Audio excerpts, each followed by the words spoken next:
안녕하세요. 오늘은 건강 이야기가 아닌 네이버 블로그에 대해서 이야기를 해보려고 합니다. 저는 관심사가 몇 가지 있는데 건강, 네이버 블로그, 그리고 취업 관련해서도 관심이 많거든요. 그래서 앞으로 제 채널에서는 건강관리에 대한 이야기, 네이버 블로그 키우는 이야기, 그리고 취업설이나 퇴사설을 풀어드려 볼까 해요.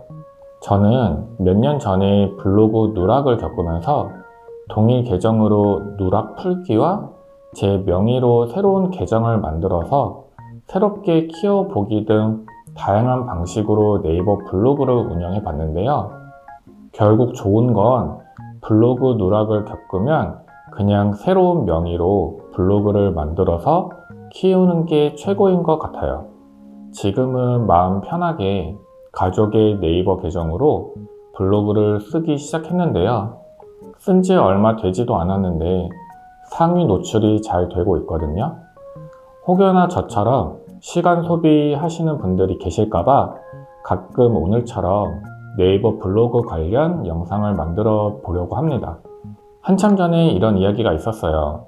2016년도 전에 만든 계정을 사용해야 블로그 최적화가 되며 그 이후에 만들어진 계정은 최적화가 어렵다. 2016년 이전 계정은 사서라도 키우셔야 한다는 이야기를 들었던 기억이 납니다. 이때 저는 블로그를 한참 하고 있었던 시기였는데 속으로 피식 웃었어요. 그렇게 따지면 옛날 블로거들만 블로그를 할 수 있단 말인가?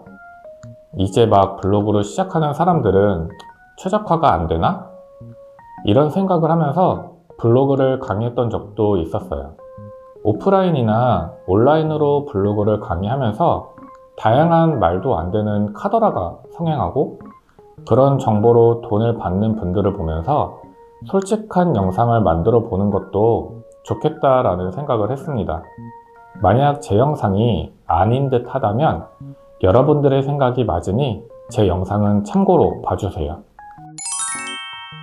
많은 블로그 전문가분들이 최적화에 대해 말씀하시면서 어떻게 해야 최적화가 되는지 설명을 잘 해주시는데요. 내용들을 보면 말씀하시는 분들마다 이야기가 조금씩 다 다릅니다. 결국 이 네이버 블로그 최적화는 정답이 없다는 말씀을 드리고 싶어요.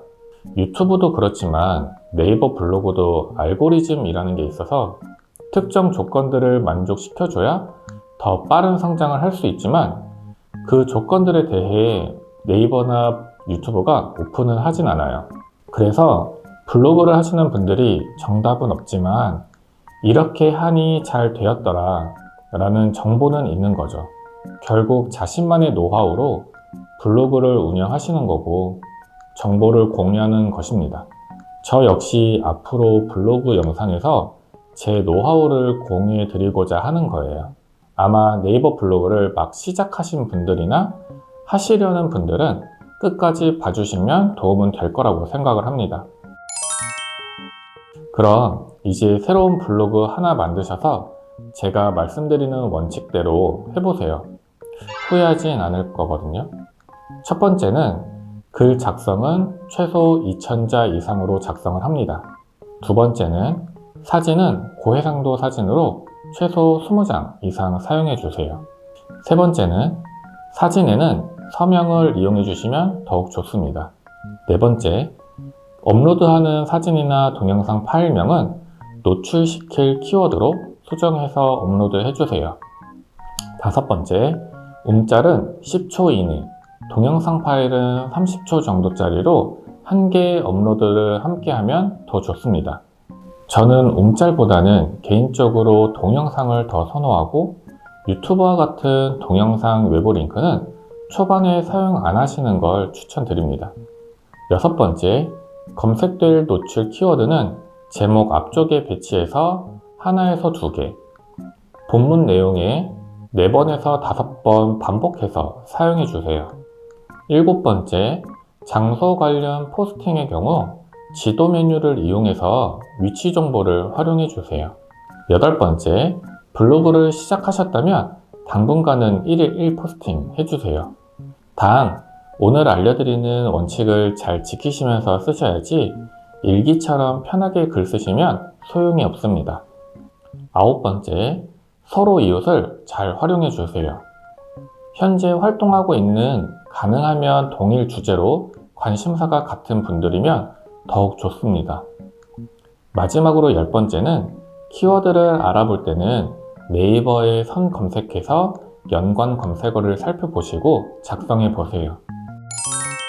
첫 번째로 글 작성을 최소 2000자로 하라는 이유는 포스트의 정보가 많다는 것을 알려주기 위함입니다. 2000자 이상을 쓰라고 해서 복사하여 붙여넣기로 글자 수를 채우기만 하거나 일기처럼 제목과 관련 없는 내용을 나열하라는 게 아닙니다. 제목, 사진과 관련된 이야기들로 2000자 이상을 채우라는 말씀을 드리는 거예요. 사실 글자 수가 적은 편은 아닙니다. 힘드시겠지만 네이버 블로그는 초반에 공을 많이 들여야 하는 아이예요. 초반에 노력을 많이 기울인 만큼 후반에는 편하게 운영할 수 있으니 초반에만큼은 글 내용에 집중해서 써주세요. 내용에는 정보성이 들어갈 수 있게 매장에 방문하신 후기라면 오픈 시간, 가격, 주차 정보 등을 써주시면 품질이 좋은 포스트로 인식되기가 쉽습니다. 그리고 정보성이 많은 글이라면 체류 시간도 길어질 수 있기 때문에 제 블로그에 좋은 영향을 줄 수 있어요. 두 번째로 고해상도 사진을 올리라고 하는 이유는 포스트 자체의 용량을 높이기 위함입니다. 정보성과도 연관을 지을 수 있는데요. 고용량의 포스트는 양질의 포스트라고 인식될 수 있기 때문이에요. 그래서 블로그에 사진을 올리실 때는 해상도가 좋은 사진으로 사용해 주세요. 세 번째로 사진에 서명을 쓰는 이유는 사진 도용 방지 및 비슷한 사진이 많은 경우 다른 사진으로 인식이 되게끔 하기 위함입니다. 저는 사진 도용을 당해본 적이 있는데요. 제 사진이 쇼핑몰에 버젓이 올라가져 있어서 내려달라고 요청을 한 경우가 있어요. 그만큼 제 사진을 이용해서 상업적으로 이용당할 수 있기 때문에 가능하다면 사진에 서명을 넣는 게 도움이 됩니다.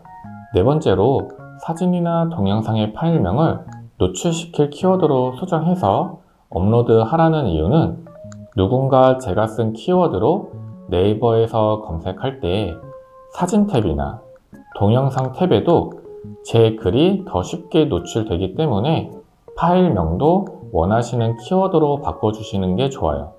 노출의 범위를 넓히는 것이고 그만큼 방문율을 높일 수 있는 거죠.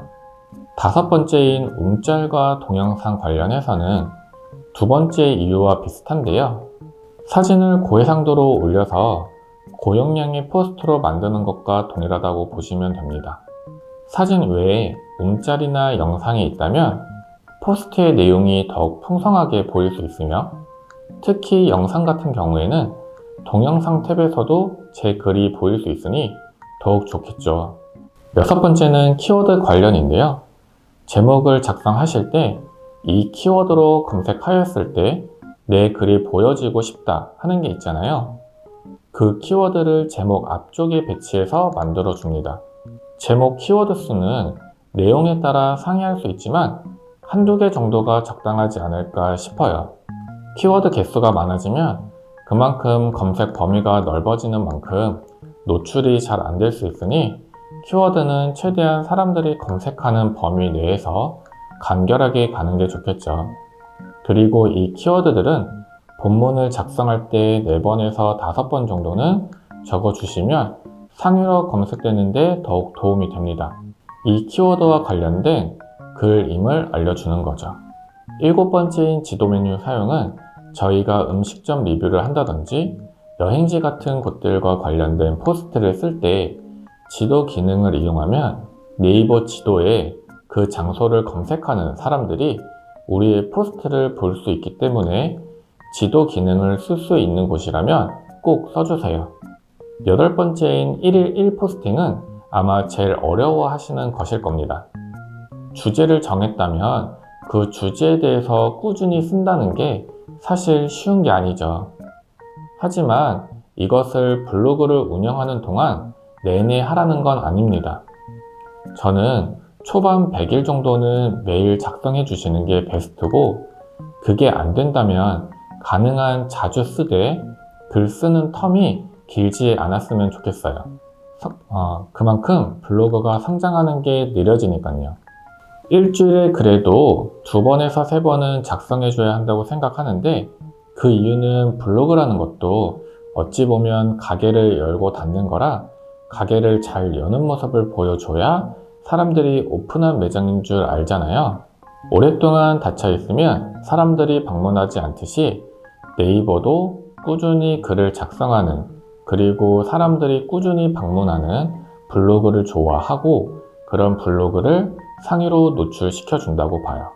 9번째는 관심사가 같은 이웃들입니다. 품앗이 같은 것들을 통해서 여러 이웃들을 맺으실 텐데요. 가능하면 관심사가 같은 이웃들을 맺어보시길 바래요. 방문하셔서 공감도 해주시고 답글도 남겨주시면서 슬쩍 이웃 맺기도 해보세요. 가능한 글을 쓴 지 얼마 안 된 글에 답글을 달아야 글쓴이도 쉽게 확인할 수 있기 때문에 잽싸게 답글을 달아주는 센스도 필요하다고 봅니다. 무조건 관심사가 같은 이웃들과 맺으라는 건 아니고, 관심사가 같은 이웃들은 저의 글을 오랫동안 장시간 봐줄 수 있기 때문에 체류 시간이 길어져서 제 블로그에 긍정적인 영향을 주기 때문에 관심사가 같은 이웃을 최대한 맺으라고 권하는 거예요. 마지막으로 10번째인 키워드 검색입니다. 포스팅할 사진은 다 찍었는데 키워드를 어떻게 써야 할지 모르시겠다면 네이버에 본인이 원하는 단어들을 검색해 보세요. 다른 블로그에 상위 노출되는 글들의 제목 패턴을 보시면 감을 잡으실 수 있을 겁니다. 그들과 상위 노출 경쟁이 어렵다면 네이버 검색창에 단어를 작성했을 때 자동 완성 검색어들이 하단에 나오잖아요. 그런 단어들도 사람들이 많이 검색하는 단어들이니 참고하셔서 키워드를 써보시면 도움이 됩니다. 지금까지 제가 아는 블로그 작성 노하우 중 꼭 알려드리고 싶었던 최적화 방식 10가지를 알려드렸습니다. 다시 한번 말씀드리지만 2016년 이전 블로그를 구매해서 할 필요는 전혀 없는 것 같고, 네이버 블로그 교육들도 돈 내고 많이 받으시는데요. 내가 네이버 블로그를 하나도 몰라서 시간을 들여 질문하고 물어보면서 해야겠다 하시면 비용을 내고 들으셔야겠지만, 어느 정도 컴퓨터가 익숙하시고 타이핑이나 인터넷 사용이 불편함이 없다면 교육을 돈 내고 들으실 필요는 없다고 생각해요. 교육은 저도 예전에 호기심에 들어봤는데 돈이 아까울 정도로 별게 없었습니다. 그리고 유튜브도 그렇고 네이버도 그렇고 이 알고리즘이라는 게 사실 그 업체 종사자가 아닌 이상 그 누구도 알 수는 없습니다. 다들 개인들의 노하우로 최적화 방식을 전달하는 거죠. 저는 13년 전부터 블로그를 해왔고 10년 된 블로그가 누락에 걸려서 2년 동안 뻘짓도 많이 하고 결국 새로운 명의로 계정을 만들어서 지금은 블로그를 키우고 있지만 여전히 이 방법은 잘 통하는 것 같아요. 저처럼 한번 100일만 진행해 보세요. 그 후에는 정말 달라진 본인의 블로그를 보실 수 있을 겁니다. 한 가지 더 팁을 드리자면 네이버 블로그 챌린지 프로그램을 이용해 보세요. 이거 사용하면 더욱 최적화가 잘 되는 느낌이거든요. 어차피 매일 써야 하는 거 이걸로 하시면 의무감도 생기고 좋아요. 그리고 네이버는 자기 시스템을 이용하는 거 매우 좋아해서 제 주변에 블로그를 한다라고 하면 저는 꼭 이 챌린지 프로그램을 추천합니다. 이상 저의 블로그 최적화하는 방법 10가지였습니다. 제 방식은 틀렸고 본인의 생각이 맞으시다면 본인의 방법이 맞는 겁니다. 제 영상은 참고로 생각해 주세요. 긴 영상 봐주셔서 감사하고요. 오늘도 좋은 하루 되시길 바랍니다. 감사합니다.